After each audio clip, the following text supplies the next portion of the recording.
Happy Halloween, America. Actually, I really wanted to have the big, remember in the Star Wars movie when the Emperor was sitting in that big chair? Now, in the end. Remember that? I wanted to have that chair built so I could dress as George Soros. But we're a low-budget show, so you're just going to have me like this today. We're going to scare the bat snot out of you in the next hour. We are 2 days away from an election, and you won't believe some of the nonsense and attempted voter fraud that is going on across this country. So get some more candy corn and Kit Kats, because we're going to find out what's really going on. Trick or treat. Tonight, America, you decide.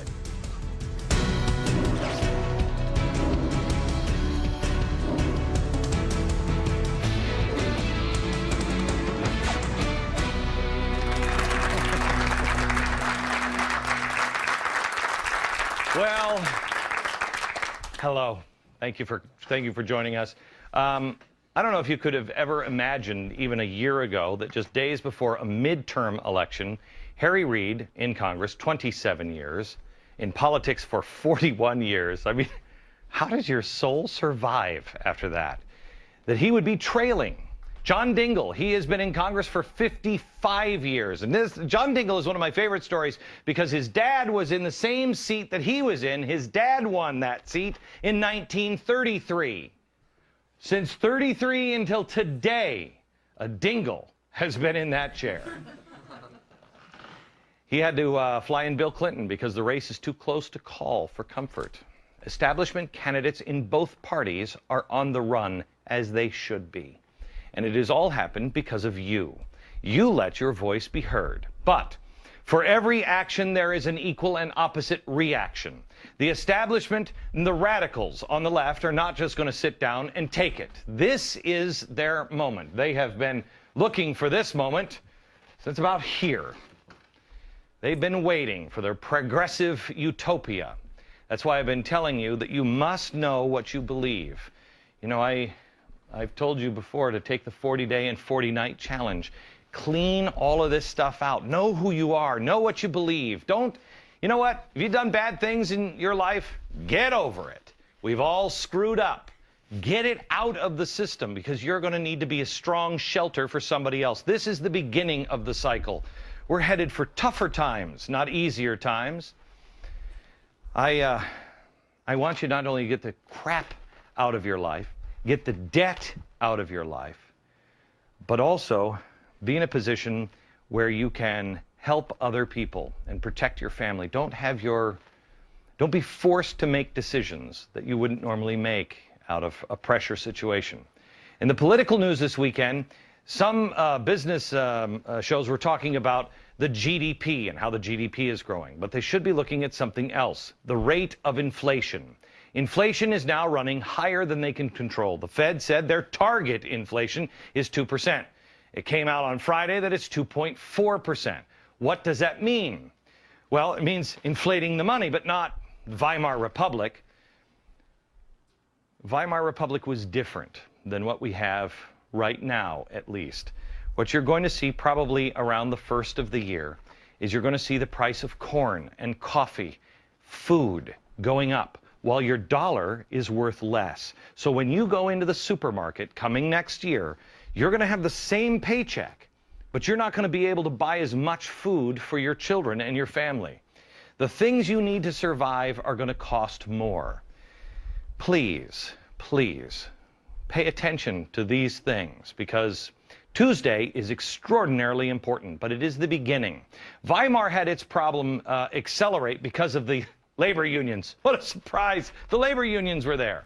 Every time the dollar was devalued, the labor unions were there and saying, well, here's what has to happen. You need to pay the workers more. And it was a cycle that just didn't end. Here, I believe the misery is going to be elongated. It will be hard to buy food for many people. We already have 40 million Americans on food stamps. Now, you can dismiss me as a nut job, or you can prepare for the worst and hope for the best.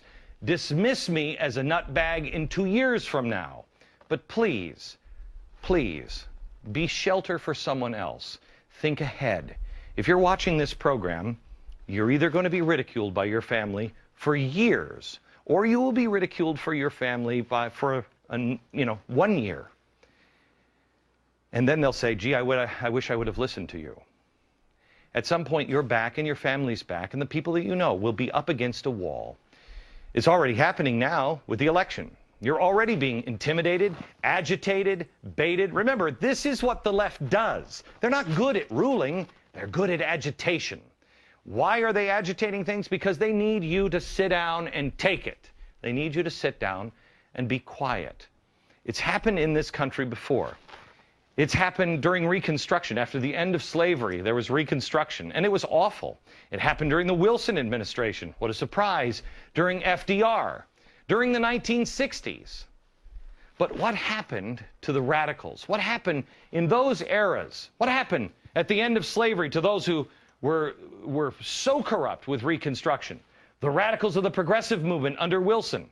The radicals in the FDR. The radicals in the 1960s. What happened? They were exposed, and in the end, America chose a different path. They didn't lose just politically. They ended up being on the wrong side of history. You're not going to be on the wrong side of history, but you have to know what you believe in and what the truth is. Now, let's look at some of the things that are happening. There's the Rand Paul incident. I love this. They're now saying that he's just a bad, bad man. Well, let's look at what this really was. There was an activist there trying to stir the pot at an event, and Rand Paul, some supporter, reacted in a completely despicable manner. If you'll see, this woman was wearing a wig. There's the wig. And thrown down to the ground. This is a MoveOn.org supporter. Now, here's where the despicable act comes, right there.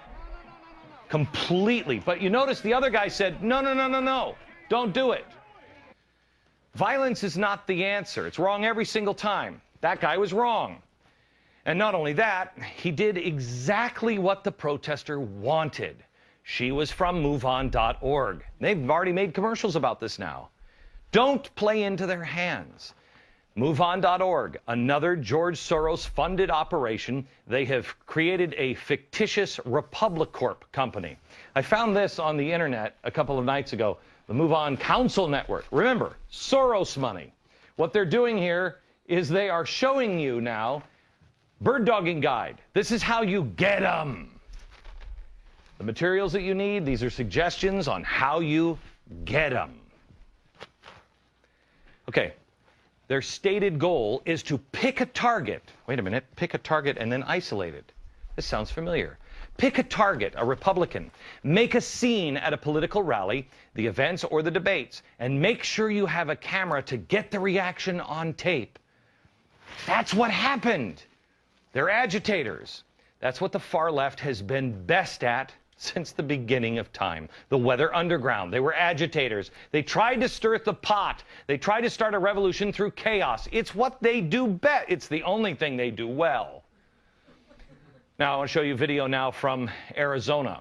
It's when, again, one of the George Soros-funded MoveOn.org RepubliCorp groups. Here you see a protester. This is the RepubliCorp people. These are the MoveOn.org people. This guy is somebody who's not with. He's now calling for police because this man grabbed him by the throat, started to choke him. There is anger and hate.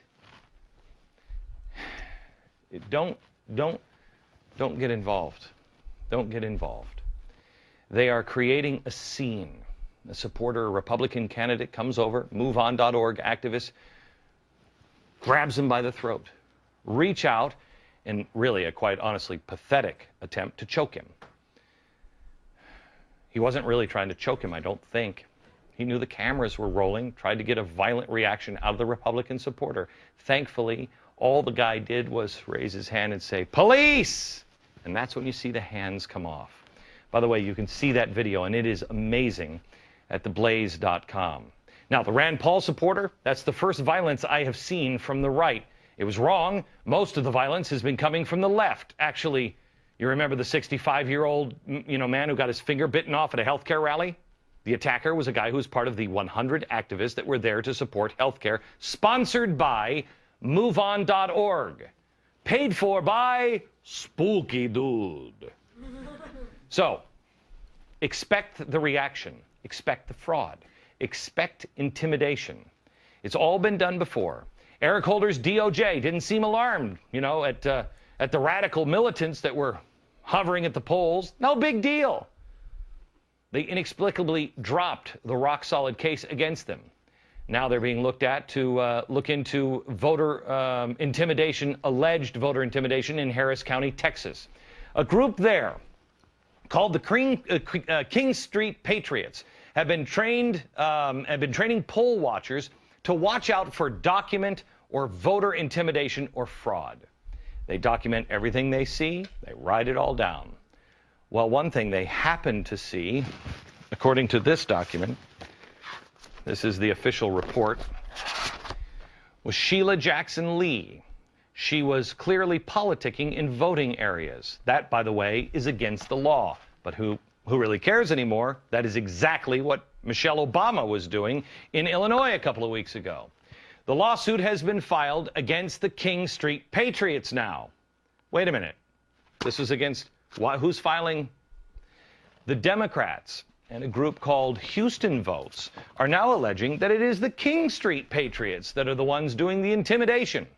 Both Jackson Lee and the King Street Patriots are now requesting that the DOJ sends reps to the polls. By the way, Houston Votes, the group suing their parent company, funded by George Soros. The George Soros Open Society-funded group, Texans Together Education Fund. Gee, I wonder which side will take the phone calls at the DOJ. In Arizona, there was a rock-throwing incident. A woman with Jan Brewer for governor painted on the back of her window, along with a pro-Constitution bumper sticker, returned to her car to find somebody had thrown a huge rock through her back window. They're hoping that you will see things like this and you will stop showing your support. That is how intimidation works. They also need you to strike out. Do you remember the Emperor sitting in the Death Star? And he had the lightsaber there next to him. And what did he say? Good. Yes. Grab your lightsaber. Strike him down. You don't want to feed into the hatred. You'll see this on the news. You want to announce that you support Jan Brewer, and then you're like, I'm not going to say anything because I might get a rock through my window. Also in Arizona, one of the Democratic socialists, well-connected with power progressive representatives, who has dominated elections for the last decade, is now in trouble. Look at the stats here. In 2002, he won with 59% of the vote. Then we go to 2004, 61% of the vote. 2006, it's now 60% of the vote. And 2008 is 63% of the vote. Now, he's running behind. Ruth McClung, 39-37, 24% still undecided. Now, apparently, the boycott he announced against his own state isn't working out so well. That's what he did. He said we should boycott Arizona. People don't like it. So what is he doing? According to another police report, several witnesses have seen staffers stuffing the trunks of their cars with McClung's yard signs. First of all, I mean, if you vote for who has more yard signs, you're a moron. But this shows the level of desperation on the left. We talked to Ruth McClung on Friday's program. You may remember her. She was the rocket scientist. She is the physicist. She's 28 years old. Not kidding, rocket scientist who decided she couldn't sit on the sidelines anymore. Now, the GOP, the establishment, originally blew her off. She didn't care. The NRCC actually told her she was on a political suicide mission, going up against a progressive candidate. The latest polls and the Republicans now, they see that and they're all of a sudden now they want to get involved. Here's the best part. She has reportedly turned down the Republican offer of money, saying that their money comes with strings attached. Is that amazing? That's a bright spot in the midst of a corrupt system. You know who her campaign manager is? Her mom.